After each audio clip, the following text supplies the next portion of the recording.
2025 বৰ্ষত আহিব মহাপলয়, কঁপি উঠিব বিশ্ব ব্ৰহ্মাণ্ড। জ্যোতিষীৰ ভয়ংকৰ ভৱিষ্যতবাণী।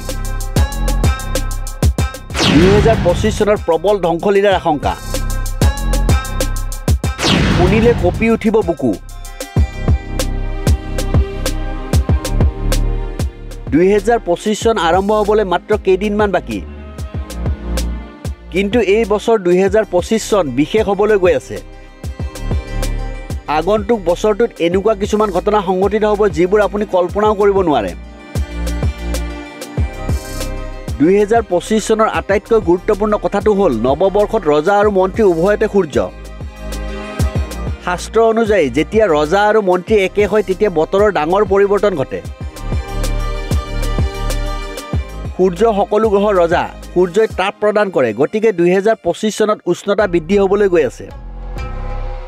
সংখ্যাতত্বৰ মতে 2025 চনৰ সংখ্যা হ'ল 9। এই সংখ্যাক যুদ্ধ, ৰক্তাক্ত দুৰ্ঘটনা, হিংসা, সেনাবাহিনী আদিৰ বাবে মংগল গ্ৰহৰ সংখ্যা হিচাপে গণ্য কৰা হয়। সকলোৱে জানে যে ৰাছিয়া আৰু ইউক্ৰেইনৰ মাজত দীৰ্ঘদিন ধৰি যুদ্ধ চলি আছে।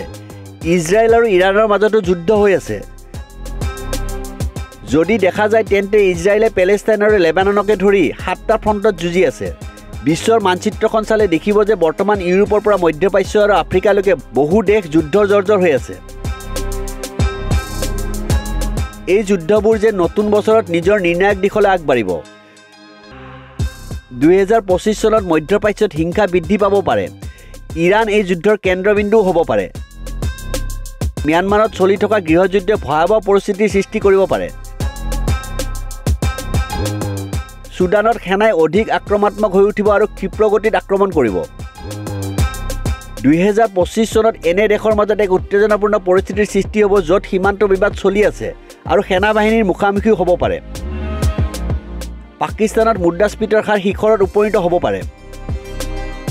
2025 চনৰ মাৰ্চৰ পৰা 2025 চনৰ মে' মাহৰ ভিতৰত শনি আৰু বৃহস্পতিৰ ৰাশিৰ পৰিৱৰ্তনৰ বাবে কিছুমান ক্ষেত্ৰত জনসাধাৰণৰ বাবে কঠিন হ'ব পাৰে। 2025 চনত শনি কুম্ভ ৰাশিৰ পৰা মীন ৰাশিলৈ গতি কৰিব।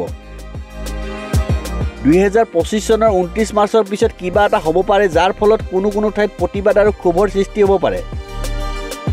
মানুহৰ দৈনন্দিন কাম কাজতো বাধা আহিব পাৰে। 2025 চনৰ 14 মে'ত বৃহস্পতি ৰাশিৰ পৰা মিথুন ৰাশিত প্ৰৱেশ কৰিব। এইবাৰ গুৰু পৰিৱৰ্তনে ৰাজনীতিত এক বৃহৎ পৰিৱৰ্তনৰ ইংগিত দিয়ে। উপৰোক্ত বিষয়সমূহ নিউজ 13 মানি ল'বলৈ বাধ্য বা অনুৰোধ কৰা নাই। নিজৰ বিচাৰ বুদ্ধিৰে সিদ্ধান্ত লওক। News desk report, news 13।